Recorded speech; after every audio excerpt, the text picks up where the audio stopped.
as we move forward, we're trying to see how we can do right by the legacy of Fred Yamamoto. And it was proposed that Heritage Park, I guess, I was told it was the only park that is not named after a person. I don't know if that's true. Actually, I don't know. But it's as I think Foothill Park's maybe another one. But Foothill and maybe Sarah Creek. Well, yeah, but there, every park that I could think of actually does seem to be named after, people in Palo Alto history, which actually now, having gone through the renaming process and learned much more about Palo Alto history than I knew before, I realized, now I know who Pears is. Now I know who all these various people are. Sure. And so I think it's more than fitting. I mean, I think essentially, I feel like the school board, didn't handle that situation very well, and I'm just hoping that that city council will be able to do a much better job at actually looking at the situation in a much more, dispassionate, objective way, and honoring Fred Yamamoto in this way that I think would be more than appropriate. Okay. Yeah, we had it was probably about a month or 2 months ago.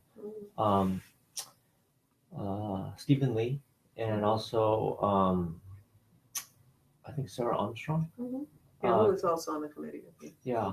Both of them came to speak at a city council meeting. That's right. Yeah, and both of them actually made the recommendation that we look at renaming one of the parks, not necessarily Heritage, but one of the parks after Fred Yamamoto.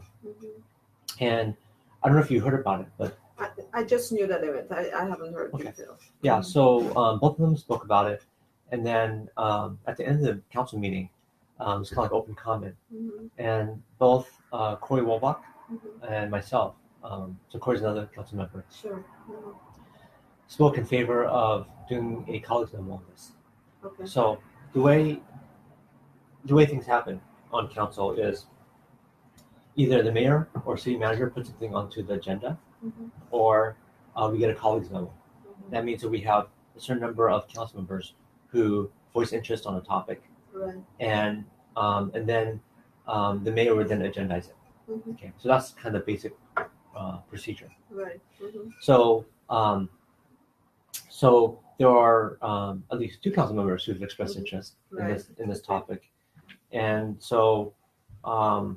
And you're 9 council members now, and is it going to go down to 7, or what's it? When does that happen? Or end of this year. Okay. So next year it'll be 7.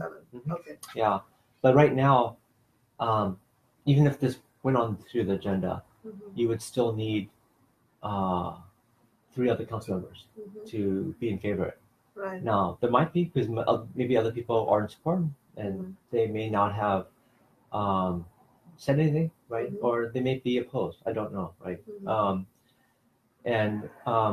So I think the recommendation was to actually refer this, or to do a colleagues memo, which would refer this topic to the HRC, Human Relations Commission, and also the Parks and Recs Commission, for them to kind of do the due diligence to figure out, like, which park, if appropriate, right, would be the right way. So that's kind of the basic process that has to happen.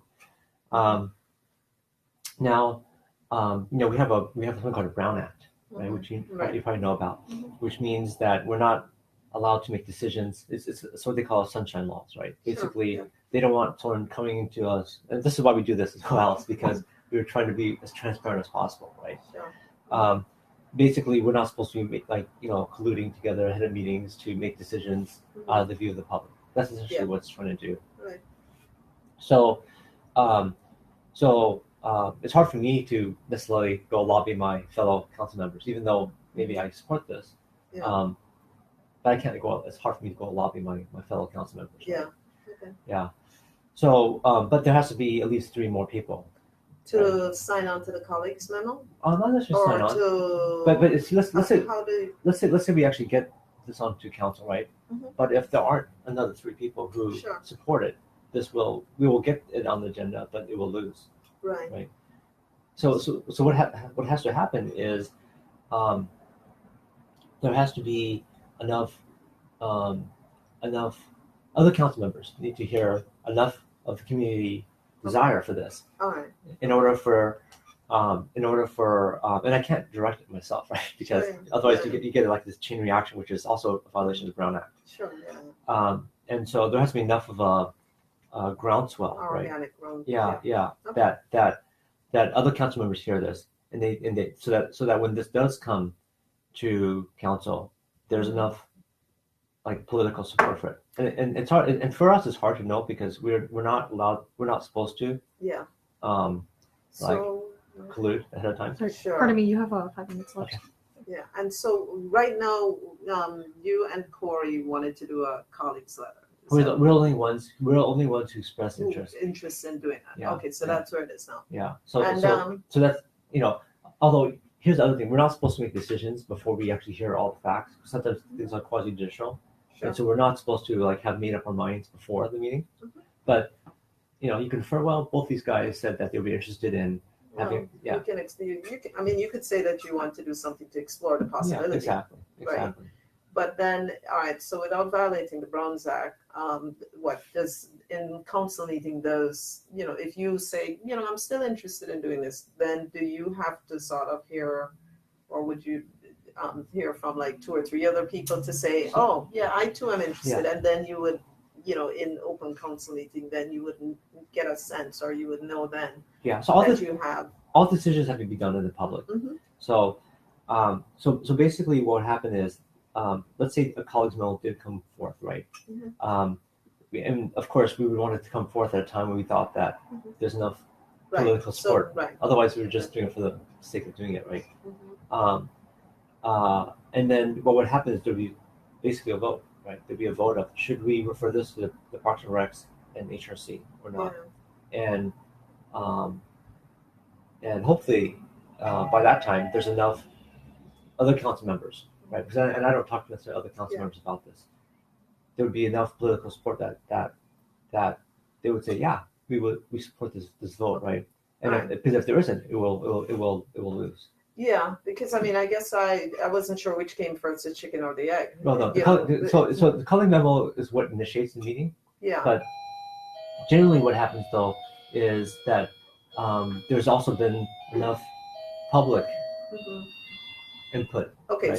so for your purposes, you need to know that there's enough public support on this. Yeah, I mean, I can't necessarily ask my fellow councilors, so how would you vote on this? I can't do no, that. or as opposed to sort of if one drafted a colleague's memo and then discussed it, then you could gauge in that moment, Yeah, like yeah. whether or not people, Yeah, and whether or not, Yeah. and if one knew that were on the agenda to discuss it, then Yeah. the public could also know, oh, this would be my time and place to come and express support. Yeah. It sounds like you're saying that's not the route you'd want to go. You'd want to know that the public has sort of weighed in beforehand before you actually make this a public issue. Well, we saw what happened on the school board. Yeah. It lost, right? So would it lose in council? Mhm. I mean, Well, I'm hoping for a little more background. yes. 2 minutes left, please. Yes.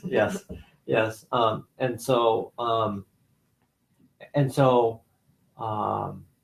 At least in the, sort of weighing it, yeah.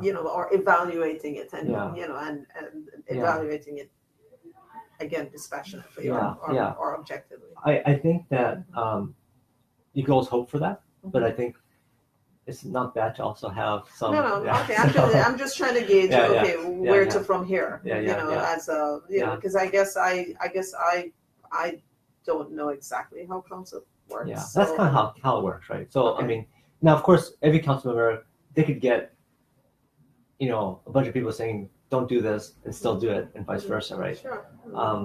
So the council members are supposed to weigh in, all the different pieces of data, and then make decisions based off of that, right? Make the best decisions in the interest of Palo Alto, right? That's what they're supposed to do. But there's a lot of judgment involved, right? Someone may say, well, Okay.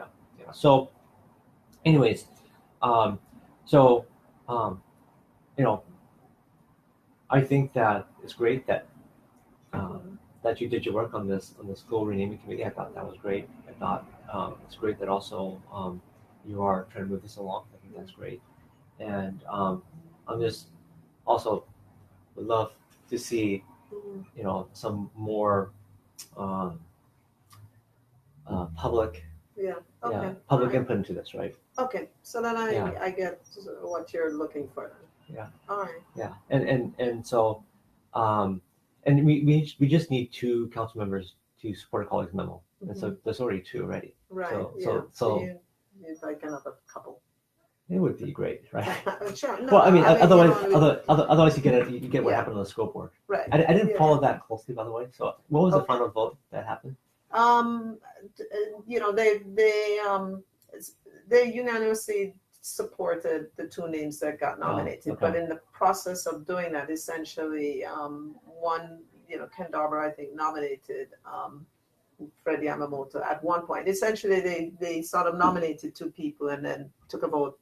Do they have support? And when it didn't, I propose we swap out this name for that name. Yeah. And at some point, there was a swap out for Yamamoto, but I think. So there's just maybe one board member who really supported it then.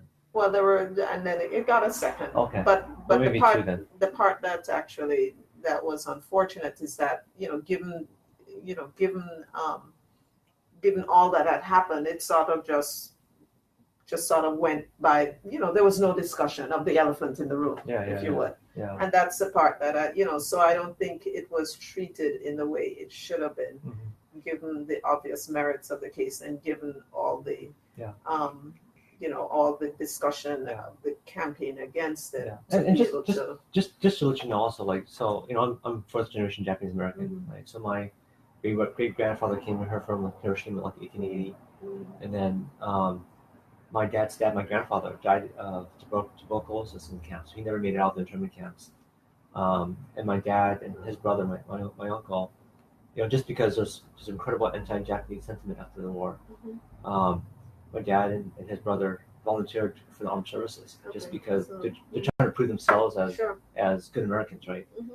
And so I definitely understand. Yeah, so that's and at the same time, by the way, I'm also half Chinese, so I also understand that side too. So that's right. Yeah, and we've met a few folks like that too, and and I think just from a community American ideal,